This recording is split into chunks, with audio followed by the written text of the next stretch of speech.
Hello, and welcome to the Kosh. I'm your host, Timber Smith, and once again, we are super excited to be here, and I'm super excited about my guest who is here with us this week. But before we jump in, I just want to send a personal shout out to all of the candidates. We are past the election. I want to say I'm thankful we were lucky enough to have a number of candidates who decided that they would come on to the Kosh and share a little bit about themselves. And to me, that helped make the Kosh listeners a little more informed, and it's much appreciated. So big shout out to those who were in the election, and congratulations to those that won, and keep your chin ups to those that did not. All right, so moving on into the guest. Once again, I'm super excited about who we have this week. This week we have Nicole Waltemath. Nicole, how you feeling over there? I'm great. I'm excited. Are you excited? I am. I'm excited to see you, selfishly. Yes. I love the podcast, but I'm like, oh, I get to go see Timber. Hey, you know what? Timber is much happy about that. You know, what can we say? Me and Nicole, once again, I know Kosh listeners, you've heard me mention my old church called Cranky Pat's that I miss. I miss Cranky Pat's very, very much. Yes. Preach. Preach. And we are in search of a new establishment. We are. And, we have some time because everything kind of shut down for a while, but we're not thinking about it. No, I think about it quite often because, I haven't gotten to the point quite yet that I'm ready to go start frequenting a drinking establishment yet. Same. I got one jab, though. Uh-oh. Getting close. So did we get one shot? One. Next one is 2 weeks, I think. Hey, look. You definitely get shots. The shot is so important. I would like to encourage all our college listeners out there. It's open to the public.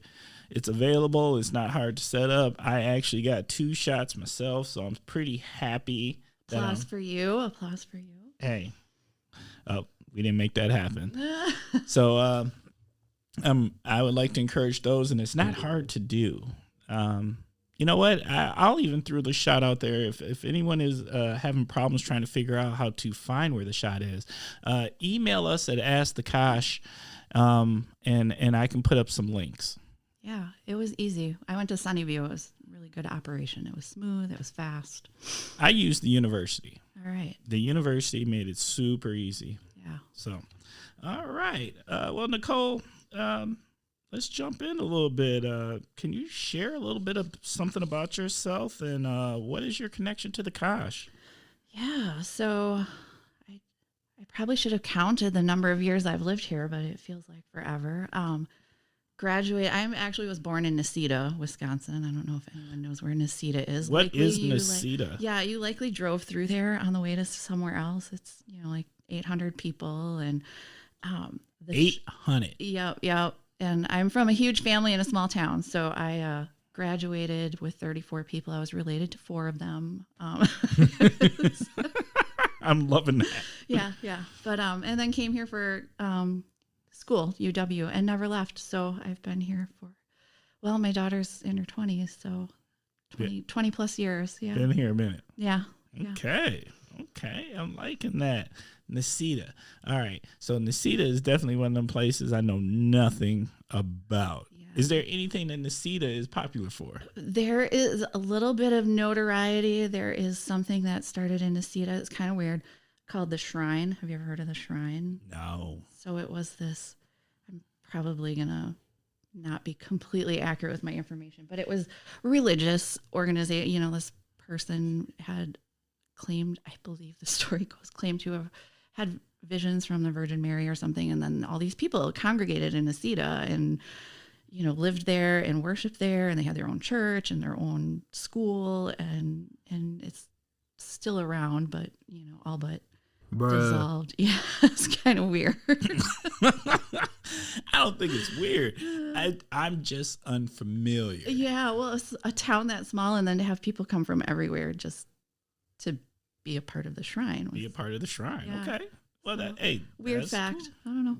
Weird fact. Hey, well, no, I don't know if that's a weird fact. Hey, what I will just say is there are so many nooks and crannies of Wisconsin that I am just ignorant of. And so we'll add Niceta to that. I'm going to try. Wait. For whatever reason, I'm interested in how do you spell Niceta? Necedah. Okay. Yes. I'm not sure I've seen that on a sign. Yeah. Highway 21. It'll get you there. It'll get you there. Yeah. Fair enough. Okay. Are you ready to jump in? Let's do it. To the first segment. Okay. First segment. What in the world is going on with?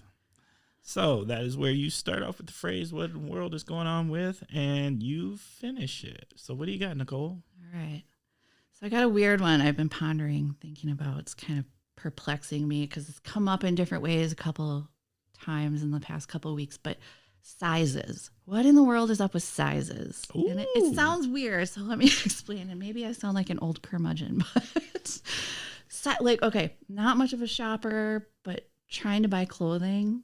So I don't know if men have this problem. Women, oh yeah, like a large is not a large is not a large. You know? Oh, facts. Like I don't know if they need to put like I'm Wisconsin large. I'm not Miami Beach large. Like, I don't know how to make that work, but it's impossible, especially when you're buying clothes online. You know, it's like, and I hate shopping for clothes to begin with. But yeah, sizes. We were up in the UP last weekend. Went through a drive-through so Mike could get an iced tea, a large. It was like a half gallon of iced tea in this cup. You know, I'm like, what? Oh, Who can a large just be a large? Or yeah, sizes, like an ounce is an ounce, a mile is a mile. Why can't we find some sort of this is a large, this is a small? I don't know. And when people decided that it was desirable to like fit as much toilet paper as possible on a single roll. Oh my God, yes. Yes. I was buying toilet paper. I'm like, I wouldn't even be able to put that in my bathroom. I have a love-hate relationship with the large roll toilet paper. Yeah, when did that become a thing? Apparently during pandemic times, because I'm not gonna lie, there is rolls of toilet paper that did not exist pre-pandemic, as far as I'm concerned. They're so big you can't get them on your toilet paper your toilet paper roll holder. Exactly. So renovate your bathroom to. Basically, you gotta get a new holder for those. I'm not gonna lie, but here's my love-hate with it. Like, I love the fact that there is a lot of paper on it, but the frustrating thing is it doesn't fit on the holder. Right. And maybe parents, you know, because it doesn't get changed and you're like, all right, put more on there. You got to change it. I don't know. It's weird to be talking about toilet paper, but I went to the store and I think it was like 6 rolls on one. What? That's a thing? Who wants that? 6 rolls. You aren't kidding. And I laugh because I bought one of those 12 packs of those rolls. Did you really? Yes, I totally did. And you're still on the first one? Hey, they do last. I give them credit. I don't think they are lying to me. I feel like they put a lot of toilet paper on that roll. All right. I'm going to give this a first. The first time that we've had a TP conversation on the Kosh, but you know, this is the Kosh, so real people, real topics. It's appropriate to the time. It is appropriate to the time. I love your sizes thing. Here's what I'm going to say for men and sizes. I don't mind, because what I actually think happens with men is they might move a size up so it's a little bigger. So like, I wear an extra large. I don't feel I'm an extra large man, but it makes me feel good that I am, because I wear an extra large t-shirt. So I'm about that life. Yeah. I know. Little standardization. That's all I'm asking for. Just a little standardization. I feel you on that one. Okay. Well, cool. What in the world is going on this week is the George Floyd trial. Yes. Have you watched any of that? I have, and at some point I had to kind of step away. Well, tell me your thoughts, Timber, because it's your what's about. So. I am okay with what is happening, and the main reason I am okay with it is, you know, I can't say, I don't know if they've really televised other trials to this level right now. You know, I mean, of Sure. course there was the OJ and stuff like that, but I mean, a trial where it was the officer and a black male and things of that sort. I don't know if they've ever put it on TV the way that it's being put on TV in recent times. But the thing I've been watching segments. I haven't been watching all of it, but there's if I'm home working remote, I do turn it on and tune in. And the one thing I think is different this time compared to other times is the officers coming out and being like, Yes. yeah, that ain't our protocol. Yes. Yeah, we don't do that. That's not what we do. That's not what we do. No, and that has been refreshing. It's I appreciate that. yeah, and it's the other where it gets hard to watch or where you're on social media or whatever. What bothers me about it is where the blame gets placed. That I think is bothersome for me. Like he this or he that. Like that doesn't excuse anything. That should never play into this. It shouldn't, because he's not on trial. He's right, dead. Exactly. I mean, he's dead. Bruh. Yeah. And it wasn't because he was threatening someone's life or safety or anything of that nature. That's what's so hard to watch sometimes is how the wrong person gets put on trial or questioned. And I don't know if it's to make people feel justified in the way that they think or I'm with you. I just have my whole thing is this. Look, I've got friends who are law enforcement, close friends. I respect the job. It's a hard job. It's not something everybody can do, and it comes with a level of responsibility many of us do not understand, and it's bigger than the job. It's a lifestyle. Absolutely. Because you can't turn that off. Absolutely. You can't turn that off, right? But I do, where I have a problem at times is at the point in which if a person if it's a nonviolent crime and they have no weapons, no one should end up dead at the end of it. Like this is all logic, right? This should be common sense. I'm just saying. That's just where I'm at with it. No one should end up dead at the end of it. And that is my biggest thing. My biggest problem with it right now are those who are like, he would have died anyway. So you're trying to tell me that if there was no knee on his neck prior, that man was just going to fall over and die. Exactly. That wasn't going to happen. Take the knee out of the equation. Right. George Floyd lives to the end of that day. And why that shouldn't be a question even. Maybe he would, maybe he wouldn't have. That's not what happened. Right. But it's a thing, and it's a thing. And I just don't understand that view because, without that, and, while I was watching the trial, there was a time now, they figured out that during that whole episode that it wasn't even the 8 minutes and 46 seconds that they thought. It was over 9 minutes.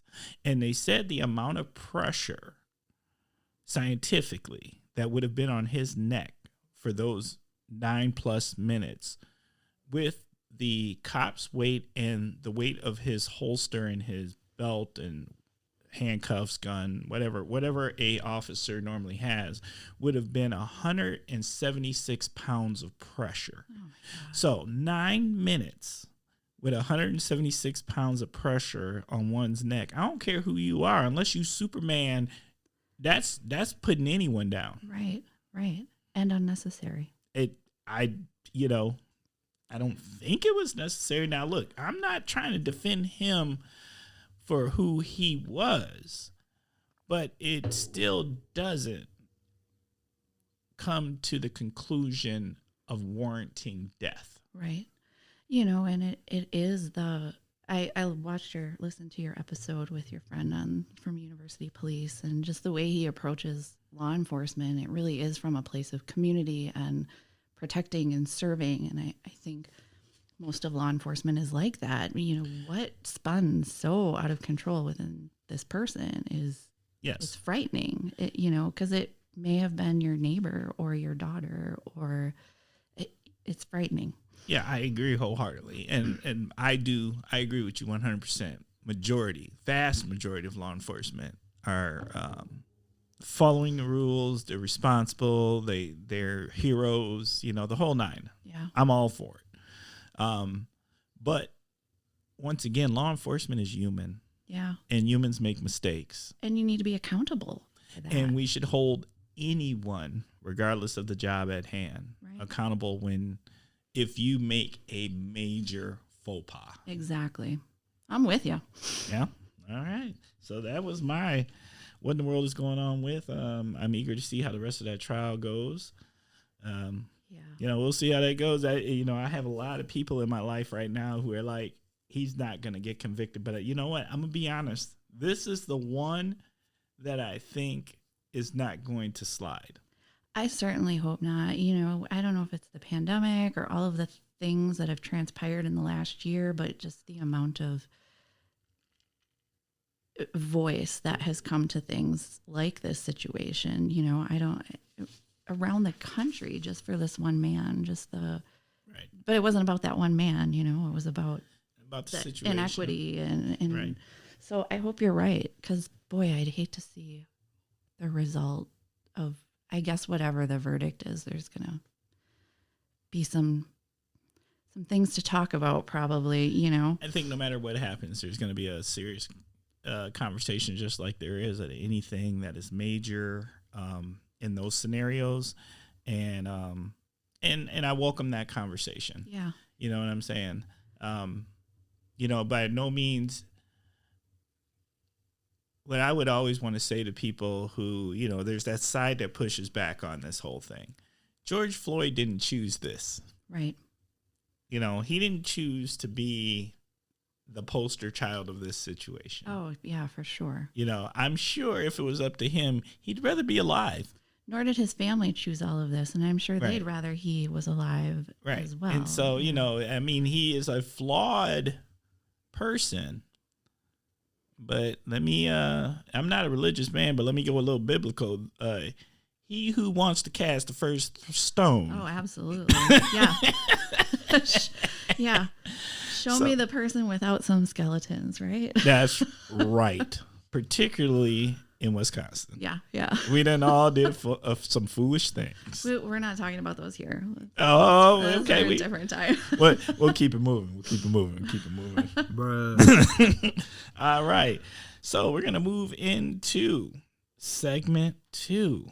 Segment 2 is word association. Nicole, this is where I throw out some words and you just tell us, what's going on in your mind with these words. What comes to the mind. All right, you ready? Ready. All right. Food. Yes, please.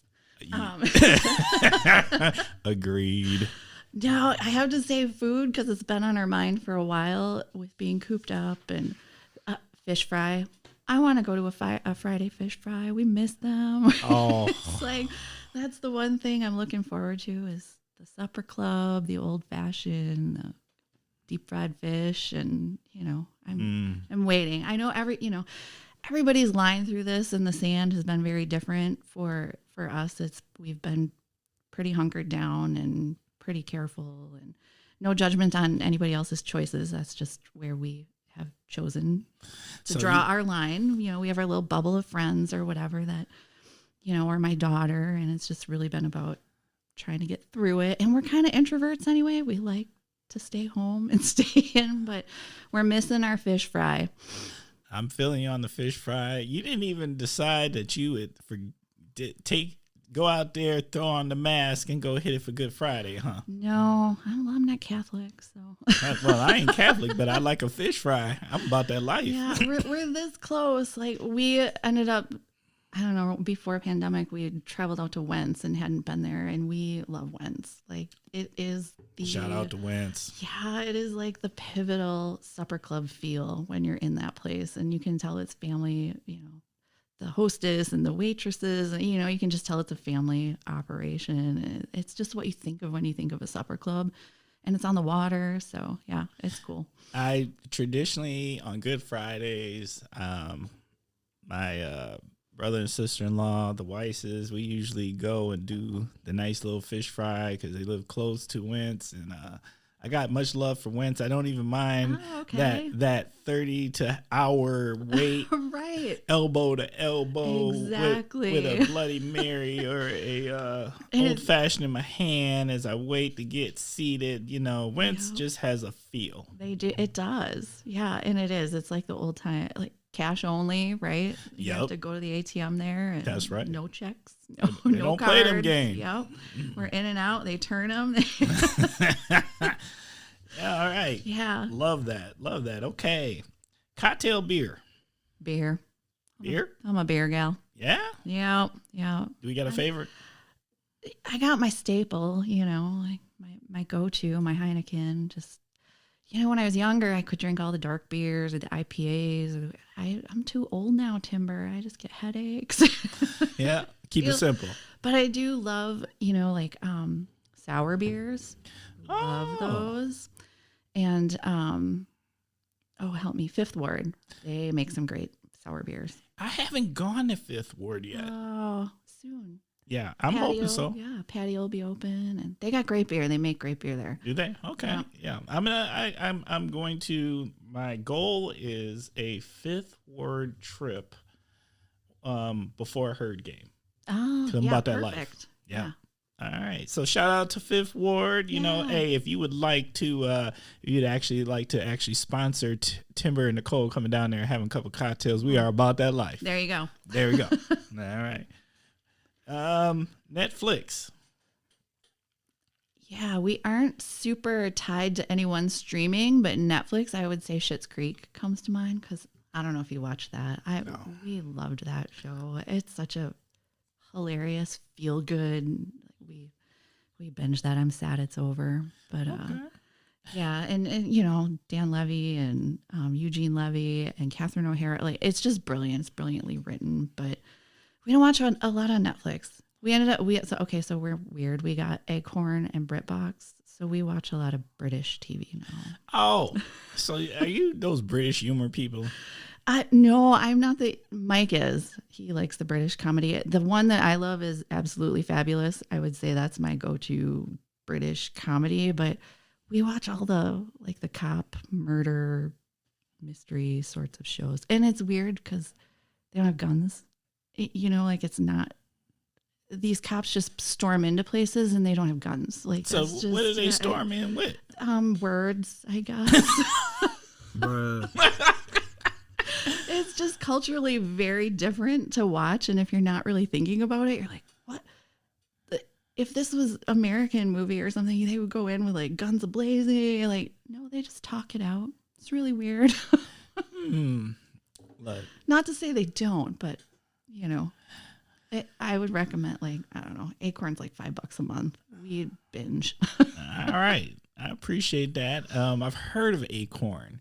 The only thing I can actually say when it comes to British TV is, and this is going to be a tell, the only thing I know about British TV is called Benny Hill. Okay. If y'all out there know what Benny Hill is, you know, give a secret woot woot.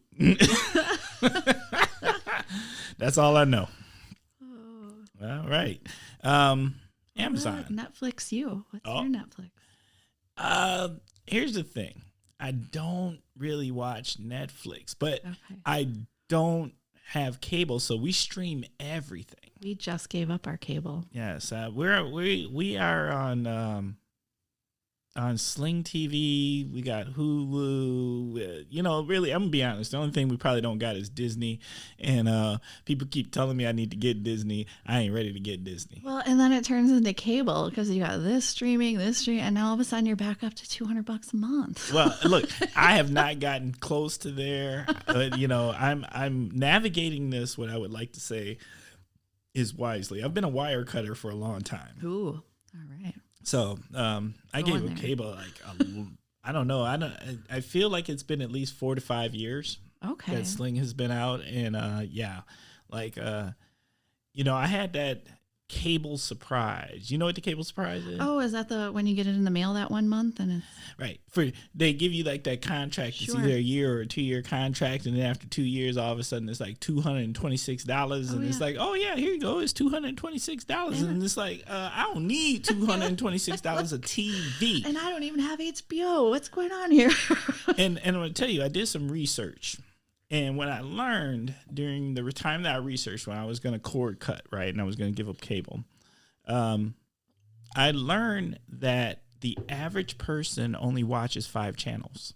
It's true. Yeah. And so I started thinking about it, and I was like, you know what? I only watch 5 channels. And then, talk to the wife. She only watches 5 channels. And the daughter at the time when she lived with us, but let me stress again, empty nester. Mm-hmm, same. So she ain't here. Number 2, I like Same. to We're in that. We're in that, right?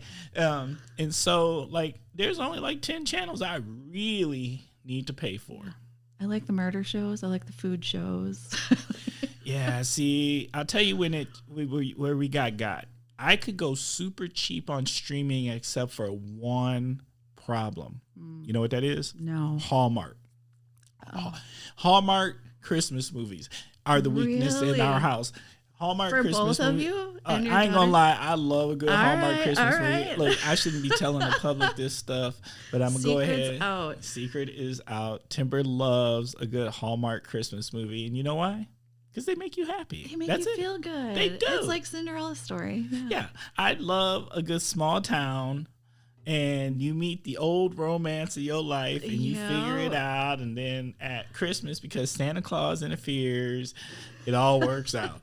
And it's Christmas, and they all like something broke down in the big city, and they had to come home. Mm-hmm. And I'm with you. I'm not gonna say I haven't seen a few myself. Oh yeah, I'm not gonna lie. When it happens, and there's 2 times a year, it is at Christmas time, and when they have Christmas in July, we watch Christmas movies. Yeah, they do it again, don't they? Mm-hmm. Hallmark does. Yes, Yeah. they do. Yes. So You're like, yes, they do. yeah, yes, they do. And I hate to be weak like that, but I'll admit it. I like a good Hallmark That's Christmas not weak, movie. Timber. You're showing your heart. I guess. If you meet me on the street, don't walk up and say nothing, because I'm not going to put up with it. Well, your secret's safe with me, but I don't know about anybody else. Fair enough. All right. Next word, Amazon. Amazon's keeping stuff in our house these days, right? I don't know. Like I said, I'm not a big shopper, but probably almost everyone's relationship with Amazon has changed in the last year, I'm going to say. Like, It's all purpose. yeah. I mean, it's nice to just have something come to your door, isn't it? I'll be the first one to tell you, if it comes to my mind and I'm thinking about it, and I could be walking down the street and I got my phone in my hand, I might press the buy button and let it come in 2 days. I am all about it. Too easy. Yes, I am an Amazon fan, but Amazon is telling. My thing is you're dealing with books, music video, and then every other thing you could think about. Everything. Yeah. I don't know. And I'm very much like a buy local, support local, not the big guy. So it's kind of a love hate. But then there's also things on Amazon that I buy that are from, like my sister lives in Montana. There's a gal there that makes face moisturizer. Like I would never buy from her if she wasn't on Amazon. So it's kind of like this weird back and forth where, you don't want the little guy to go under because of the big guy, but they also provide opportunities for the little guy across the country to come to your doorstep. So I don't know, it's a little bit different. I agree with you. I am all about our local businesses, and if they can support. There's just there's these weird nooks and crannies that Amazon has. But you know what? What's your favorite local business? Who do you like to frequent here in town? Oh, holy smokes. That's a question. You're throwing me for a loop. Well, I'm trying. I'm trying to think because it's been so long. Oh, that's right. Yeah. Like right now, the gas station. Quick Trip. Yeah. Oh, you're throwing me, Timber. I love some of these little things that we've seen crop up, and maybe I don't frequent them as much as I should or whatever, but like Soiree or Market Boutique downtown, just the little sort of gifty things. But then you go on the other side of it and you think about, like, in the last couple of years, Thunderbird Bakery. I don't know if you've bought their sourdough, but he kind of started at the farmer's market, and now he has a full-fledged business that he does. So, supporting local can go a long way. Yes. Yeah. So. I'd never heard of Sourdough Bakery. Thunderbird. Yeah. Yeah. They don't have a storefront. They have like a warehouse kitchen facility, but you can get it online. You can get it, and some of the local, I think Wagner Market maybe sells it, and they distribute to other like coffee shops, things like that. But they make great sourdough bread. That's pretty good, huh? And cinnamon rolls. Facts. Bruh. All right. You know what? Now that you say that, I can't wait for the farmer's market to come back. Yes, I was just thinking about that. Yeah. That was a discussion this morning. Something between farmer's markets and rummage sales. Yeah. Rummage sales. Look, I miss rummage sales. I am a rummage fanatic. Are you? You're looking for that one treasure you don't know you're looking for? Or like, what is it? Oh, no. I just love cheap. Oh. It ain't that complex. The rummage sale is the greatest deal there is. Okay. I'm definitely that. Let me walk up the driveway, say hello, look around, find that treasure for $1.10. All right. It makes me happy. And look, everybody's happy because you know what? They're happy it's not going back into their house. It's the reduce, reuse, recycle that makes everyone happy, right? They're repurposing that to make you happy for $1. Hey, I'm telling you, I might be the greenest person in Oshkosh if you count my rummage sale. There you go. There's nothing wrong with that. I get excited when I go to one and they have vinyl. You buy records. I'm like, what have they got? I've had some good finds at rummage sales. I have too. With vinyl, you're right. Every once in a while, it's the, it's not the rummage sale, it's the estate sale where the vinyl pops up. Yes. That's where we do a little call out to our friend Kyle, like, watch out for that stuff. That's right. Shout out to Kyle out there. Yeah. All right. Vacations. Yes, please. Yeah, vacation spot. Like, I think everybody's probably thinking, where can I go? Where can I go when things like free up a little bit and it's not weird to fly? Or New Orleans. That's our spot. Yeah. We love the UP. We go up there every chance we get for a long weekend. Or I love Lake Superior, but there's just something in New Orleans you don't get anywhere else. Any other city in this country is just, I don't know. And I thought about them through the pandemic too. They thrive and live on restaurants and bars and public entertainment. And they really do. Man, I saw some videos just of people posting when everything locked down the first time, and it looked like a ghost town. You look at like Jackson Square, French Quarter, and it's just, there's nobody. And how weird. Like, I just want to get back there. I miss the food and the music. And I went there like 2 years ago. My parents took me and my wife, and I just love the energy of the city. It is. It's so different, isn't it? It is different. It is different. And it doesn't feel like the South either. No. It's its own feeling. It doesn't even feel like you're in the United States almost. Like, there's just such a blend of culture and the food, I mean, it's Creole and it's Southern and it's Haitian, and it is like all this weird melting pot of things. And then the music and I don't know.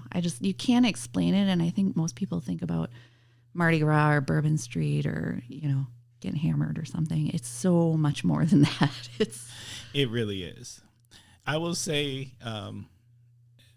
that it is one of the few places I've gone, being from Wisconsin, where I could be as Wisconsin as I wanted to be, and they didn't blink an eye at it because that was the norm. Yeah, oh, heck yeah. You're probably tame. I could walk down the street with a libation, and that was good. That was fantastic. Yeah, because there's somebody doing something like 20 times weirder than you on the next corner. Probably. And I love the music. Yes. It's amazing. Okay. What about you? All I can say for vacations is yes. Yes, please. Yes, please. And I'm figuring it out. I don't know where that's going to be, but it's going to be somewhere. Yeah. Yeah. I can't wait. Not quite there yet. Right now, I just had a Bon Jovi moment in my mind where I just wanted to be like, I'm halfway there. Living on a prayer. Almost. So we'll get there. Vacation. That'll be an episode. Music. Can I say yes, please again? Yes, you can. I am all over the place, honestly. New Orleans talking about jazz. I love, blues. I love heavy metal. I love, old classic rock. I probably could sing along on top 40. I like country. Like, I just like everything. All right.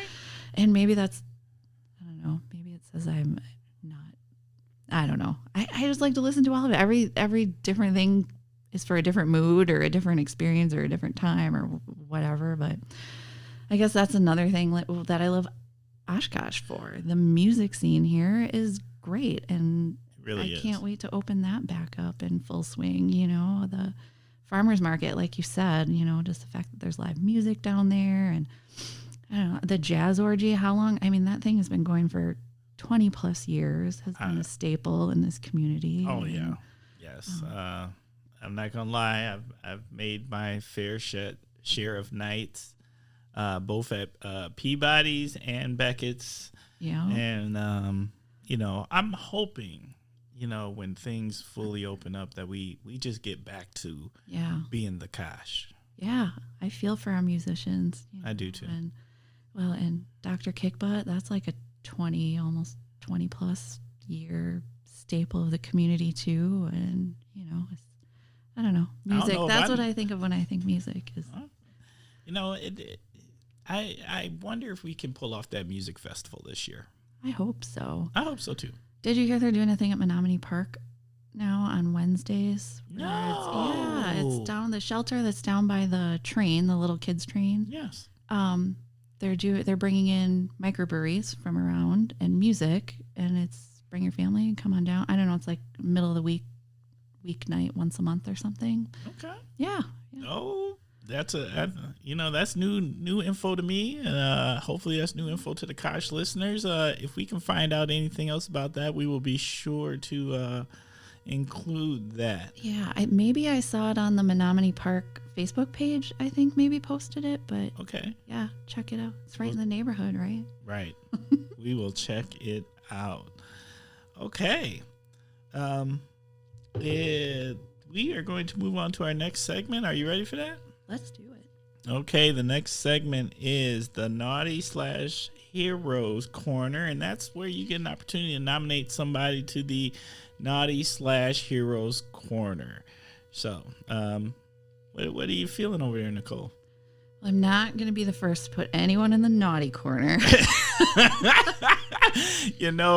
I had someone ask me that an episode or two ago, and they were like, has anybody ever picked anybody for the naughty corner? I was like, no. And they're like, I'm not going to be the first. So. I really want to know who I'm listening so that I can be there when I hear who the first person is and who's there on their naughty list. That's fair enough. Fair enough.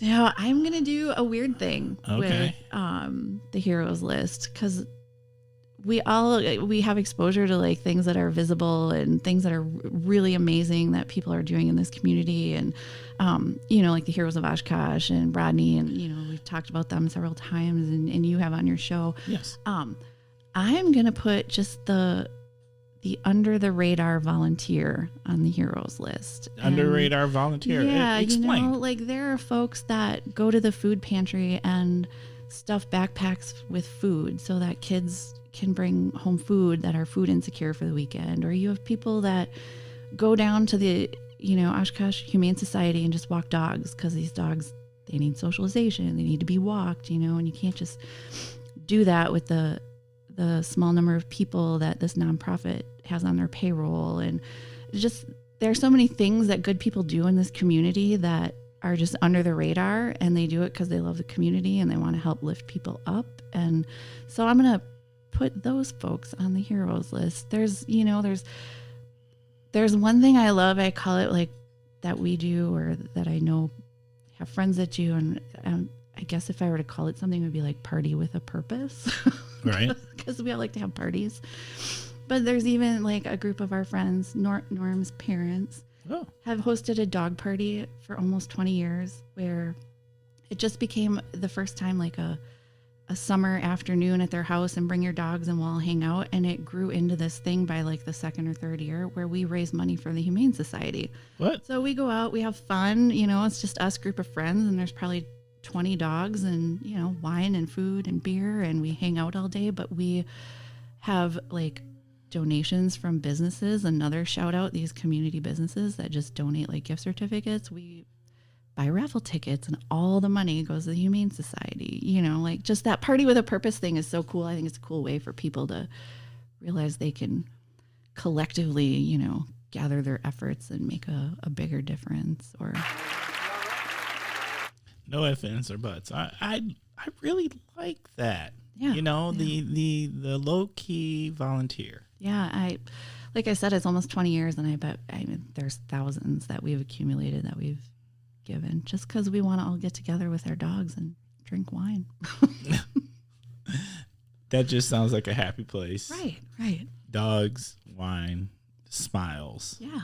Really can't go wrong with that combination. All right. And I'm just going to put it out there right now for our Kosh listeners. If you heard the sirens in the back, that lets you know that, yes, we were recording at noon in Oshkosh, and that was the emergency siren. We're not in the basement. We didn't have to run to the basement. We didn't have to run to the basement. There is no danger happening. All right. So now this is the good part. We're going to move into the main topic. And Nicole, you chose as your main topic of the week, cooperative economic model. Now, when you first said this, I didn't. I had a question mark on my face because I didn't know what that quite was. So can you explain? Yeah. And don't turn it off, everybody. It's good stuff. Oh no! Like, ooh, economic. No. So your show, being that it highlights the community and all the good things that happen in this community, that's the first thing that came to mind was the co-op, and particularly the economic model of member-owned cooperatives. So there's something really exciting happening in Oshkosh right now that's actually been happening for many years, and is finally coming into like the public eye, and that's the Oshkosh Food Co-op. But I think what a lot of people don't understand maybe is just to back it up and like, what is a member-owned cooperative? And it's like the coolest thing that a lot of people just maybe aren't aware of, because why would you have a conversation about that with anybody? But it really is a business that's created by pooling the funds of the community, and the community owns that business, and therefore everything stays in the community. It's not the model of, I'm this guy with a bunch of money and I'm going to put some money down and get a loan from the bank, and this is my business and everyone's going to work for me. The co-op model is, we as a community would like to see this, and I maybe have $100, but collectively we have millions and we can make this happen. So the co-op, selfishly, I'm shouting out to them because I was on the board for 5 years, and this actually started in 2013, and now this year they're breaking ground and they're going to open this fall. So was and let's clarify for the listeners, if you don't mind. The co-op we're talking about, are we talking about the food co-op? Yes, the Oshkosh Food Co-op. Okay. And that's actually been going on for 5 years? 2013. I was on the board for 5 years, so it was a couple of years in motion when I sat, and then I stepped down from my seat COVID time last year. Okay. Just because of some other projects I had going on at work. And because it's a long journey. You're trying to organize a community and get the community to buy in. So it's long and it's hard, but at the end of it, you have a community that's totally engaged in what you're doing. So, with the food co-op, and if you think about it, maybe people don't know, but like credit unions are cooperatives. That credit union is not owned by some shareholder on Wall Street with, a board of directors that own 80% of that financial institution. It's owned by the members that have their accounts there. So if you open an account at a credit union, you pay $5, you own that credit union. Everybody pays $5. And that's part of the cooperative model, is that it's equitable. It's one voice, one vote, one equitable share. Everybody's equally owned and has an equal voice. So, with the co-op, the food co-op specifically, I mean, when you're talking about our farmers market, the vibrancy and just the local producers that we have in such a small area surrounding this community is amazing. Yes, I mean, is. from everything from like the artisans to the gals that sell their flowers to, just the local farmers, and really with food co-ops, because it's owned by the community, it's still a grocery store. You still go there, you buy your toilet paper that has 6 rolls of toilet paper on it, and all that other stuff. But they typically have, like, I believe Oshkosh, their goal is to have at least 20% of all of their product is local, within 100 miles of Oshkosh. Oh, okay. Yeah, so that's interesting. Yeah, so you're lifting up your community at the same time. You're supporting this business that is completely local, and the money is going right back into the community. Right. And it's just such a great model. And it, like I said, everybody, when I talk to people, sometimes they're like, oh, this is taking so long. Why is this taking so long? And the journey from start to finish is typically like 7 to 10 years, because it does take that long to organize a community to something that is a multi-million-dollar effort, But yeah, it's amazing. Everybody puts in $180. You own part of the co-op, and this is a multi-million-dollar business that's inclusive. You don't have to be a member to shop there and get your groceries there. It's just something that the community wants to be able to sustain that sort of offering in the community that gives back more fully to the community. Yes, and I love the location of it. Yeah. I mean, that truly is, like, for definition, a centralized food desert. It is. Right there. Yeah. And that was intentional, whether the process was, it wasn't just, let's go get members and talk to people. They were very intentional behind the process and the business plan and the market study and hiring experts from around the country and learning that there was a food desert in this area. And what that really means is that there's low access to transportation to get to a grocery store, and people that can't, their hours for work or something maybe don't allow them to take public transportation or whatever. So they're doing a lot of their grocery shopping at gas stations. Right. That I'm not going to lie. Quick Trip does serve the call on a lot of things. They do. And I mean, they have fresh produce. What gas stations really have a lot of that section where you can get potatoes and onions and bananas. Right. And so, yeah, I love it because I love what it's going to do for local producers, the local economy.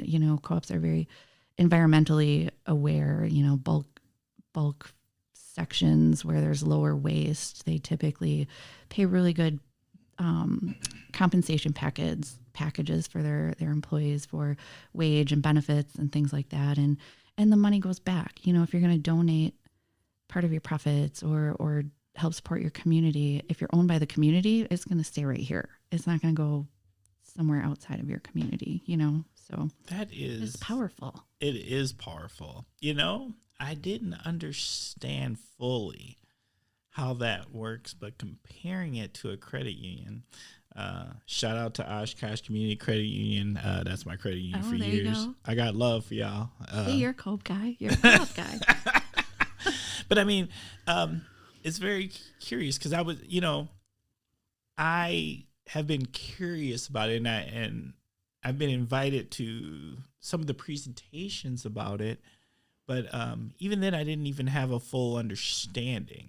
So, I mean, now the building is getting built, right? Yes, sir. Yeah. Is it possible to still get in on the co-op? Oh, absolutely. It's never ending. Never ending. Yeah. It really just is never ending. There's always...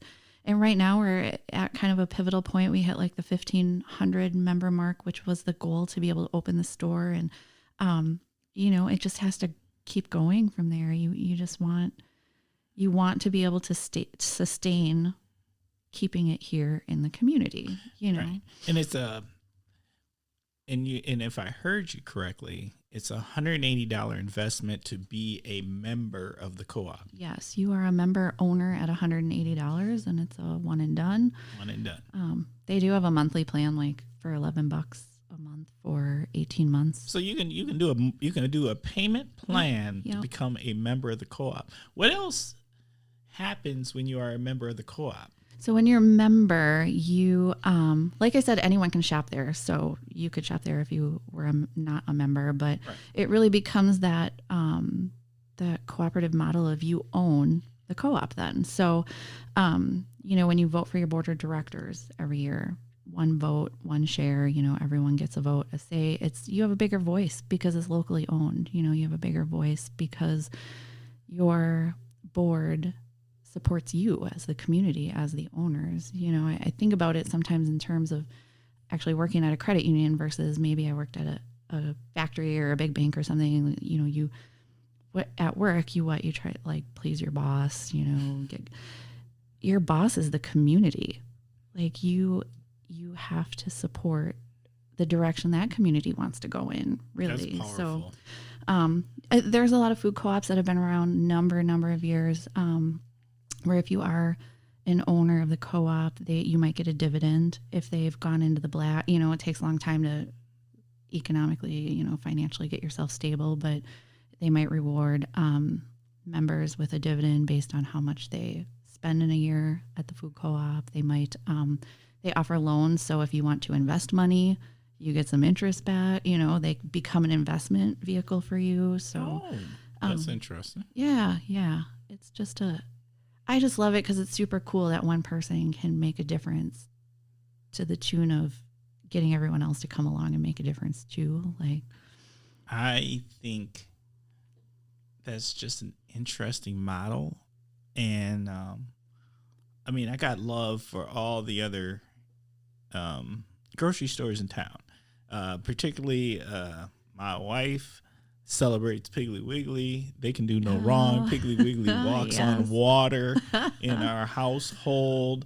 Mark and Sue, shout out. Yes. I used to live right over there, and my little girl, when she was a stroller age, we would walk to get our groceries from Piggly Wiggly. But I do like the concept of this co-op, and I'm not gonna lie, it's on my way to work. So I drive past it and I've watched it get built, and I'm looking at this, and I'm not going to lie, I'm really curious about the apartments that are going to be on top because they sound like they're going to be pretty nice. And, I'm not ready to give up owning a home, but if I did, that looks like a pretty good location. Yeah, for sure. But I just didn't understand, even with the presentations, I didn't understand what I didn't understand. So I'm appreciate this. What else do Kosh listeners need to know about this co-op that maybe, the regular person we just don't get? Yeah, I would say like when it opens, just check it out, if you're curious. Just they feel different. It sounds like a weird thing to say, like a grocery store is a grocery store, and I love all of our grocery stores in the area, but a little bit of like there's pride or loyalty, and like this is the grocery store that I helped make or I own, and they feel different. They're like almost like a gathering space, and it's weird to walk through some co-ops and see the apples, and the farmer is listed right there that grew your apples, and they're just up the road. They're going to have a space inside of that co-op, aren't they, for the community, kind of like some rooms or... I believe that was the plan when I was there. I can't speak to a lot of that because I've been off the board for a year, but community is a big part of the cooperative principles. It's care for your community. It's help co-ops. There's economic participation, which is your share. But yes, there's education is a cooperative principle. So the idea at one point, and like I said, I can't speak to that, but was to have a space where community members could use that space for whatever it might be, whatever it was, cooking classes, or let's learn how to make soap or, you know, or you just need a meeting space. Like it really is a cool gathering space. If you ever go through a town that has a co-op, I would recommend just go in there and buy an apple or something. It's just, always just go check it out. It's worth checking it out. And they're all different because they all serve their specific communities. So they all feel a little bit different too. Okay. Wow. And it's food. You know, you can't go wrong with food. Right. Right. Yes, please. Yeah. Yes, please. And just supporting your farmer. We all love the farmers market. What a great way to give them another avenue to support their farm. You know, you hear how many farms have struggled this past year, or like you could help your neighbor directly, you know. I love it. I love it. And you know what? This conversation has definitely motivated me. I can afford $11 a month. Yay! It sounds like you might have to convince your wife that it's going to be great. She can still go to Piggly Wiggly. Wait, first of all, look, we will always go to Piggly Wiggly. Okay, yeah. No judgment. There, yeah. That Marcus Sue, we are super loyal, but we can do both. Yes, there's enough, there's enough to go around, I mean, right now we got our stuff. We go to this grocery store because they have that thing, and then we have to go to the other grocery store because they have the other thing. Like there's plenty of love to go around. Yes, there is. And for me personally, that is a nice, convenient location. Yeah. Kind of central in Oshkosh, the Kosh, and I'm eager. I'm super eager to actually see it when it's all finished. Oh, you and me both. Yeah. All right. Fantastic. Well, you know what? Thank you. You're welcome. I am so glad that this was today's topic. Really? See, it's not nerdy at all, is it? I was so worried. I'm like, who wants to talk about cooperative economic model? Oh, no. Cooperative economic models. I'll be perfectly honest with you. I wanted to have someone to talk about the food co-op. And so when you said cooperative economic model, I didn't know that that's where we were going to go. This here, we landed somewhere that I was hoping to go, because I know out there in the Kosh and listeners, there's a lot of questions, and they're super curious. And so I hope that this helped to answer some of that. Yeah. Well, you should invite them on. I'll give you their info, but yeah, I don't know. All right. Kind of passionate. So anybody who's currently on the food co-op board, you got a personal invite to come sit down at the Kosh, and I would love to have a conversation with you, because I can tell you right now, I have gotten multiple emails at askthekosh@gmail.com about the food co-op and having someone on. So this sounds like a conversation that needs to expand a little more, and so we can understand a little more. Yeah. And in the meantime, check out their website. There's so much information out there, and the story over these past years is just incredible. The number of people that have put a hand in this and, just hit the pavement and talk to people, and it's amazing. What is that? Do you know that email off the top of your head? So the website is oshkoshfoodcoop.com. Okay. And I think I don't know the email off the top of my head, but obviously it's on the website. And they have a Facebook page. They got Instagram page, all of that. I will include that website in the podcast notes, so we'll make sure that people can connect to it. Hey, thank you, Timber. Well, it is. We're going to start wrapping things up here. This is that time. I just want to say, as you listen to the show, I appreciate everybody who's been listening. I want to let some of y'all know we've hit some milestones on the show. We've hit some listens. When I first started doing this, I didn't dream that I really thought I would have like 2-3 listeners. 2 of those was going to be my parents. 1 was going to be my wife. But we have grown, and there's an interest out there. We have had over 500 listens of shows. People are interested, and I am grateful because I care that you care. And there's a lot to be said for that. So to all those Kosh listeners out there and all those in the community, thank you. Thank you for being supportive. We appreciate you here at the Kosh. So, and know this, anyone can be on the Kosh. Is that right? Is that right? Apparently that's absolutely correct. Right? Nicole is a person who has sent me a few emails about the Kosh and what she has thought about the show. And that turned into, hey, guess what? You're going to be a guest. Like, I don't know who cares what I have to say. but I love the show. So I guess thank you, Timber, because you've been our little respite on Sunday mornings with our coffee. And I love that your platform is like the awesome things that people are doing around here. Yeah, absolutely. There's so many good things that happen around here that go unnoticed, or we notice them, but we don't stop to really think about them. Like, thank you for doing that. We should celebrate what we have. Heck yeah. And we have a lot here in the Kosh. We do. So,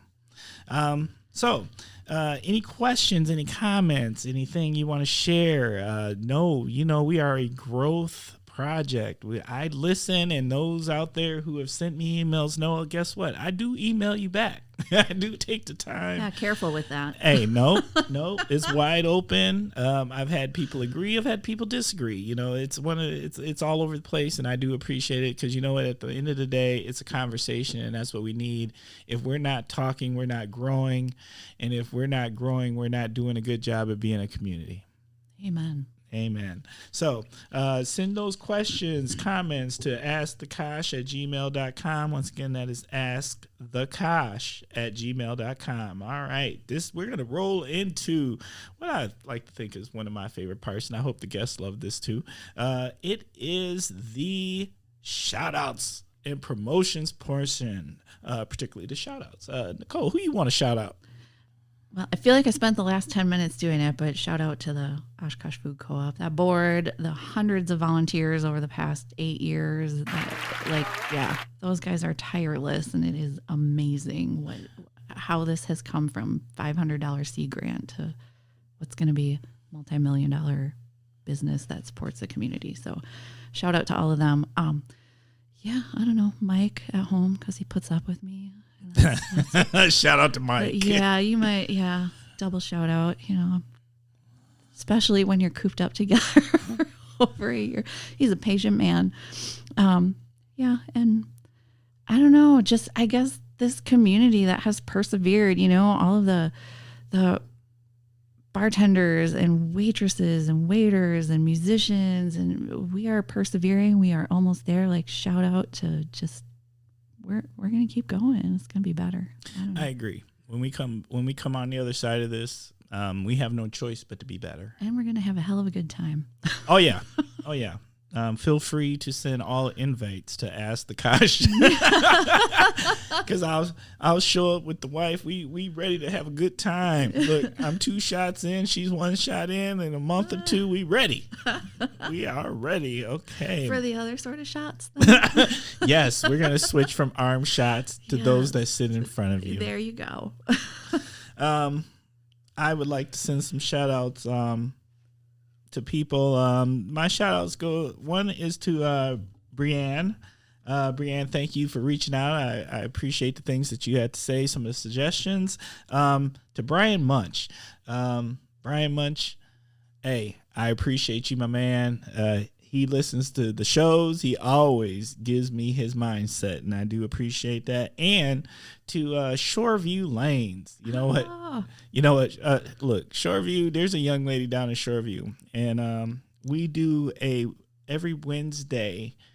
Shoreview has $5 all you can bowl from 5 to 8, right? Oh, well, there you go. And we use it as a networking opportunity for our student veterans, right? Cool. As a way to connect. And there's only one person that typically works. And we had a rather larger than normal group the past week. And there's a young lady down there that she never gets frustrated. Aww. And it's only her. So I just want her to know, hey, your hard work is appreciated. And Shoreview Lanes, thank you for hosting us every week with great service, great bowling, and great pizza. We appreciate you. That's awesome. All right. Should we collectively shout out to our church family? Oh, yeah. Look, shout out to. Yeah, Smash, we miss you. A2, keep them coming. Oh, Ernie, Kyle. I just say Crankies. Yeah, To the Crankies fam. Amy, Scott, Yeah. Bird, Lauren, Yep. yep, most definitely to everyone. Dang. Yeah, it stings, but we will find a new church. Yeah, we're gonna figure it out. We're gonna figure it out. All right. Parting words of wisdom. All right. It's pretty heavy stuff. Really? Come on now. It is not that heavy. Nicole, what do you got? But you know what? Bless us. Bless us with something wise. Oh gosh. If I were to give someone some words of wisdom, I would say, like, as you get older and you kind of settle into yourself a little more, like, to always do everything from a place of love. I think that's the thing I keep learning, and you have to keep learning it the older, you're constantly learning and teaching yourself. But if you do everything just from a place of love, whether it's love your neighbor, love yourself, love the environment, like, I just don't feel like you can ever go wrong. When things start to go wrong is when you start to do things from a place of fear or the unknown or anxiety or, anger. Like, if you just start from a place of love, that's my wisdom. I just don't think you can go wrong. And I don't think you can go wrong with that advice. Thanks. All right. It is that time. Thank you all, Kosh listeners, for tuning in for another week. We appreciate you. This has been amazing. How do you feel, Nicole? I feel great. Yeah, this is a good time. I'm so excited. Thank you so much. No. Hey, for all of those out there, another week, another interesting guest, the Kosh.